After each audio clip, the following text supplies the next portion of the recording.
ministre dégg ko fan yi ci wàllum protocole ni ñuy doxee ci tapis bi ni ñuy taxawee ba loolu waral ñu ne Moustapha Diakhaté jël nañ ko tëj ci biir kaso bi parce que doon na critiquer protocole peut-être ba wax ci benn mot bu déplacé ñuy waxaat tam mbirum article 257 xaw ma mbirum article 80 yooyu noonu mais Moustapha Diakhaté le cas Moustapha Diakhaté ban jàngat nga ciy am. waaw mais d'abord pour ay question de protocole. bu ma njëkkee dégg vidéo bi j'ai dit non lii on ne peut pas convoquer une personne parce que il parle de protocole quoi. Vous savez. waaw mais oui mais y a énormément de gens loolu la ñu wax. non la première impression. waaw mais après j'ai écouté et réécouté et d'ailleurs j'ai écouté d'autres extraits le mot gougnaffé. Ça ne se dit pas en fait.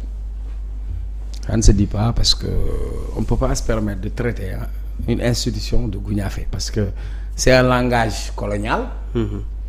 man xam nga damaa bëri sama papa su demoon ba mënutul si man dara daf may xool ne ma couillon xam nga mais ça ne se dit pas c'est un gros mot donc pour man ci kàddu gi war nañ ci def orma du dëgg. beneen bi on parle de xam nga les trucs protocolaires là ça va quoi bu ñu sonal. man loolu tax mu bëgg sama maam Ablaye Wade. je te raconter man fekkee naa je te donne deux man li muy wax c'est des faits. Ablaye Wade Sénégal dafa gagné France na la def. bu ñeet la génn jubali buntu pare ba nit ñaa ngi fa taxaw Abdoulaye Wade romb benn oto rek dem yéeg ci oto ba tàllal loxo yi di dem mais protocole bi avait tous les problèmes du monde pour canaliser Abdoulaye Wade parce que moom c'est un homme du peuple quoi c'est vrai que pour des raisons de sécurité protocolaires mais il était spontané ça n'a pas posé problème voilà fekkee naa beneen maa ko fekkee inauguration UCAD 2 université Cheikh Anta Diop Abdoulaye Wade bi muy ñëw protocole bi ak sécurité bi dañ ne Abdoulaye Wade day dugg par grande porte mais suy ñibbi dañ ko war a wiiril ci corniche bi Abdoulaye Wade di fait la cérémonie inaugurale ba pare bi muy dugg université étudiants yi woon ko ay pancarte ay nous avons fait Abdoulaye Wade dem nuyu étudiants yi mais bi cérémonie bi jeexee gars yi dañ ko wutal benn yoon pour mu wiiri ci corniche bi dem Abdoulaye Wade génn gars yi teg motards yi aligné ko noonu mu ne moom du fa dem foofu. le protocole avait tous les problèmes Abdoulaye moo gënoon sama moom akal la joon sécurité bi wax ñoom Bruno ñëpp Abdoulaye ne leen du ko def nu muy def mu dem dugg ci biir étudiants yi protocole du dara c'est juste des règles d'organisation de la République. Même photo gouvernement bu ñu photoyee ba pare soo xoolee photo bi rek da ngay comprendre le protocole président bi day taxaw nii. à droite kat moo fa war a taxaw à gauche kat moo fa war a taxaw bu ñu tegee gouvernement bi dafa am par ordre protocolaire premier ministre après premier ministre kan moo ci topp parce que y a des ministères de souveraineté. Ministère des affaires étrangères. Ministère de souveraineté la ministère. de la justice de l'intérieur même premier ministre bi su ki koy mën a remplacer sax par ordre protocolaire mais yooyu c'est des détails ñi daax tapis Macky Sall ardu fekk Marème Faye jàpp loxo bi jiital ko ci tapis rouge dañoo waxoon ñoom protocole. c'est que du problème soxor la problème iñaan la xam nga am naa fi oto da ngay am oto nit ñi di ko xoos ay nit fekk nañ sama oto sax ñu ñëw dóor ci ay xeer parce que ñooñu car rapide lañ la yéene moom lañ la doon gis ngay lang. daa am ñoo xam ne Sonko moo leen di déranger en fait. bu ñu solee daal nga ne El Malick daal mbarakis bu weex la sol Sonko bu weex la sol kii bu weex la sol bii warul nekk ngaay non daal Maroc c'est des petits détails mon gars. de trop petits détails am na nag loo xam ne gars yi ñoo koy wax même parfois pour des raisons de sécurité un état parfois après le président kan moo ci topp.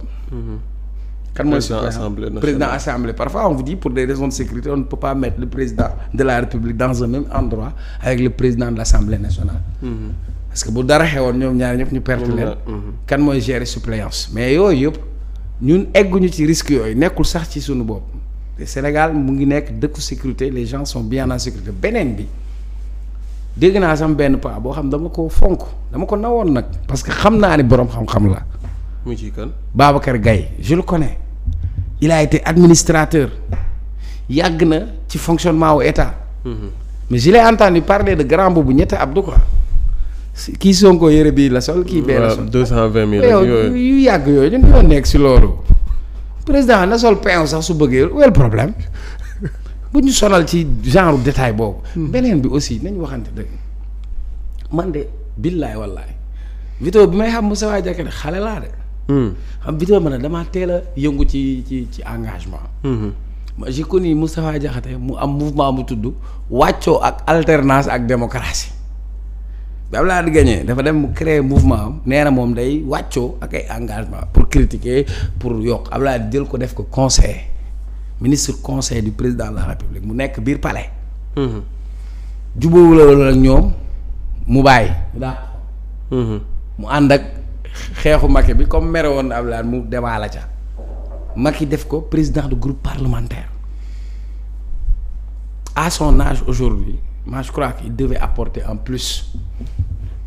Ah mais est-ce que du le plus. am na droit opposé wu mais le plus ça devrait être pertinent le plus ça devrait être sur des raisons économiques yow bi ngay politique ñii judduwuñu bi muy politique ñii judduwuñu ànd na ak Cheikh Anta Diop. kon mag am na fu muy toll na am kilifteef gi ba mu mat ak orma gi ba mu mat à travers le verbe la première fois bi mu fi toogee mu ne ku voter Pastef da nga alku moi j'ai dit non je suis pas d'accord.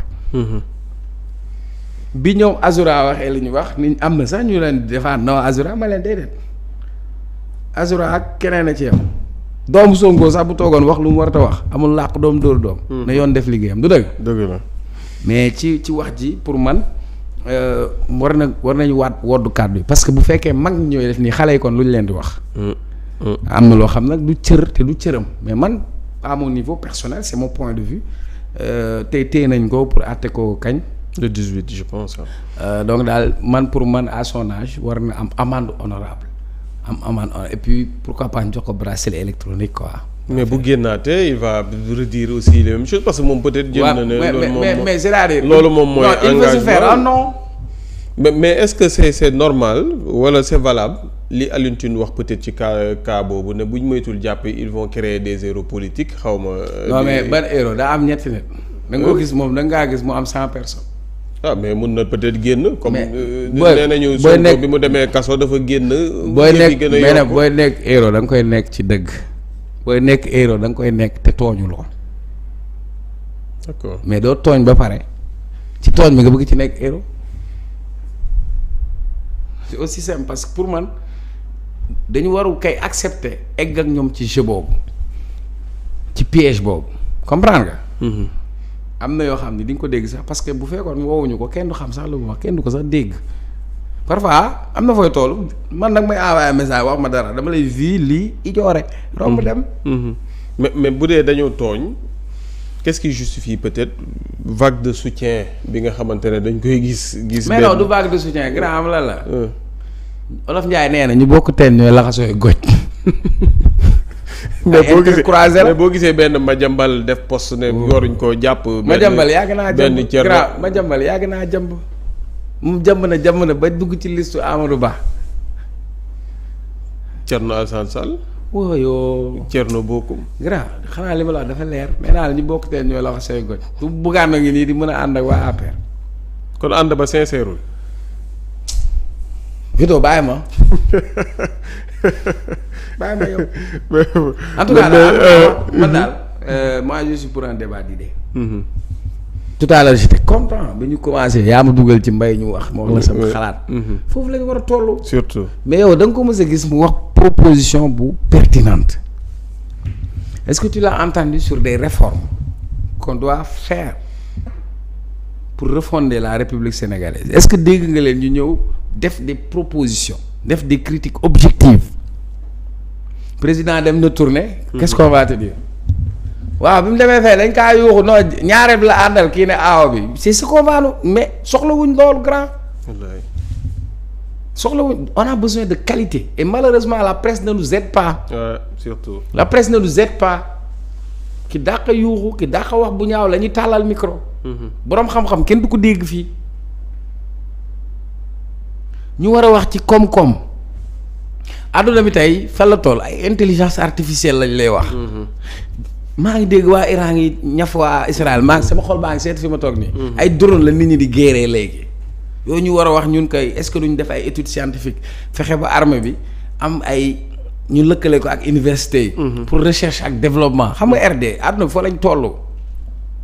àdduna bi fu ñu toll mooy sur l'économie numérique sur la transition numérique sur la transition écologique sur des solutions à donner pour les jeunes mais ici on parle de quoi Daalu Mbaraki su El Malick Sonko daa am sikkim Diomaye léegi dafa am lex yooyu la ñuy wax à longueur de journée il nous faut de la qualité il nous faut des débats programmatiques il nous faut des débats d'idées il faut qu'on challenge le gouvernement ah oui il faut qu'on challenge le gouvernement que le ministre de l'agriculture mu ngi fii Macoumba Diagne mu ngi teg programme agriculture qu'on amène des techniciens ñu ñëw ne ko lii nga def baax na mais lii baaxul mais toog naan daa am groupe WhatsApp loolu la ñuy wax ñun. wallaay waaw léegi nag pour réew mi dox nag xel ak xalaat la xel mu sell ak xam-xam boo xam mooy doxal réew.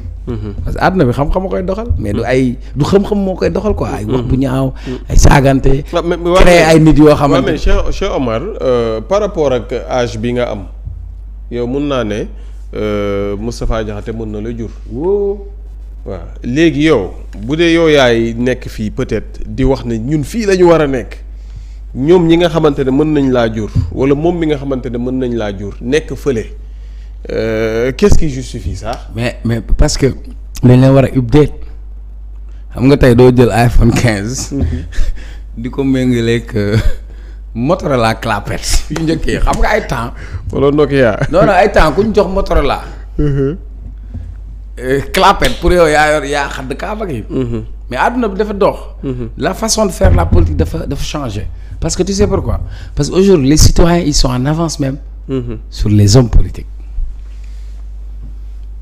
les citoyens sont très en avance donc il faut que la classe politique s'adapte ou elle va disparaître il faut s'adapter même en politique même en entreprise il faut savoir s'adapter et innover.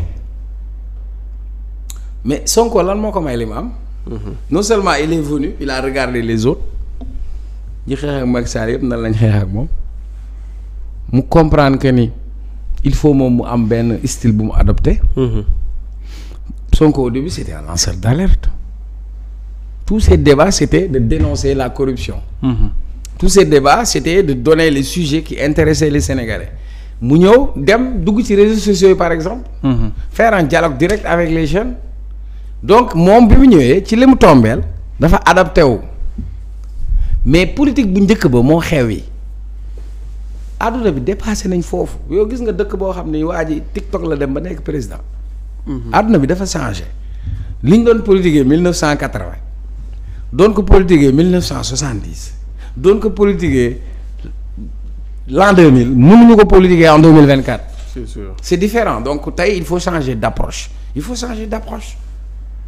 faut changer d'approche ba pare y a ce qu'on appelle le renouvellement de la classe politique c'est naturel seetaan nga match équipe nationale bi passé Sadio Mané ñëwul c'est mon joueur hein mais t'as vu on a de petits gosses là ñëw def différence dem seen yoon ñoom El Hadj Diouf dañoo ñëw dërëj Angleterre dem seen yoon